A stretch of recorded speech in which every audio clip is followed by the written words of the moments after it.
പശ്ചിമേഷ്യയിൽ യുദ്ധഭീതി കനക്കുന്നതിനിടെ അനുനയത്തിന്റെ സ്വരവുമായി ഇറാൻ. അമേരിക്കയുമായി എത്രയും വേഗം ആണവ കരാറിലെത്താൻ സന്നദ്ധമാണെന്ന് ഇറാൻ വ്യക്തമാക്കി. ചർച്ചകളെ ശുഭപ്രതീക്ഷയോടെയും വിശ്വാസത്തോടെയാണ് ഇറാൻ സമീപിക്കുന്നതെന്നും ഇറാൻ വിദേശകാര്യ സഹമന്ത്രി മാജിദ് തഖ്ത് റാവഞ്ചി പറഞ്ഞു. അതേസമയം അമേരിക്കൻ പ്രസിഡന്റ് ഡൊണാൾഡ് ട്രംപ് അല്പസമയത്തിനകം യുഎസ് കോൺഗ്രസിനെ അഭിസംബോധന ചെയ്യും. ഫൈസൽ ഹംസ നൽകും വിശദാംശങ്ങൾ. ഫൈസൽ, കഴിഞ്ഞ ദിവസം അടക്കം യുഎസിന്റെ ഭാഗത്തു നിന്നുള്ള ട്രംപിന്റെ ഭാഗത്തു നിന്ന് ഭീഷണി സ്വരം ഉണ്ടായിരുന്നു. ഇതിന് പിന്നാലെയാണോ ഇപ്പോൾ ഇറാൻ ഒന്ന് മയപ്പെടുത്തിയത്?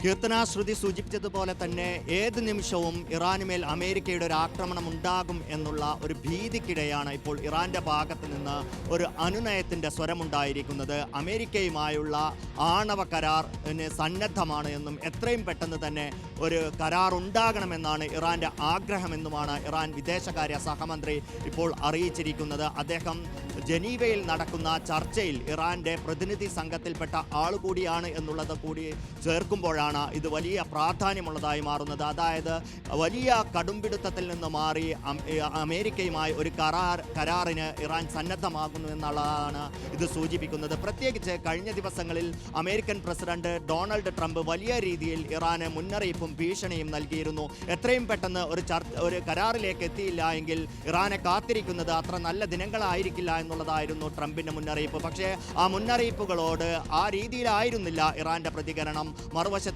സൈനികാഭ്യാസം, ഒരു ഭാഗത്ത് നാവികാഭ്യാസം നടക്കുന്നു, മറുവശത്ത് IRGAയുടെ മറ്റൊരു തരത്തിലുള്ള കരസേനയുടെയും വലിയ രീതിയിലുള്ള സൈനികാഭ്യാസം നടക്കുന്നു. അതായത് അമേരിക്കയുടെ ഭീഷണിക്ക് വഴങ്ങില്ല എന്നുള്ള സൂചനയായിരുന്നു ഇറാൻ നൽകിയിരുന്നത്. എന്നാൽ ജനീവയിൽ നിർണായകമായ മൂന്നാം ഘട്ട ചർച്ച നടക്കാനിരിക്കെയാണ് ഇപ്പോൾ ഇറാൻ മയപ്പെടുത്തിയിരിക്കുന്നത്. മാത്രമല്ല, ഒരു രൂപരേഖ തയ്യാറാക്കിയിട്ടുണ്ട്. രണ്ടാം ഘട്ട ചർച്ചകളുടെ ഭാഗമായി അന്ന് തീരുമാനിച്ചിരിക്കുന്നത് മൂന്നാമത് വീണ്ടും ഒരു മേശയ്ക്ക് ചുറ്റും വരുമ്പോൾ ഒരു രൂപരേഖ വേണം. എന്തൊക്കെയായിരിക്കണം ചർച്ചയിലെ തീരുമാനങ്ങൾ എടുക്കേണ്ടത്, എന്തിലൊക്കെയായിരിക്കും നാളെ മൂന്നാം ഘട്ട ചർച്ചകൾ ജനീവയിൽ നടക്കാനിരിക്കെയാണ് ഒന്ന് മയപ്പെടുത്തി ഇറാന്റെ പ്രതികരണം വന്നിരിക്കുന്നത്. എത്രയും പെട്ടെന്ന് കരാറിൽ ഏർപ്പെടാമെന്നുള്ള തരത്തിലുള്ള പ്രതികരണമാണ് ഇപ്പോൾ ഇറാൻ പറയുന്നത്. ഫൈസൽ ഹംസയാണ് വിശദാംശങ്ങൾ നൽകിയത്.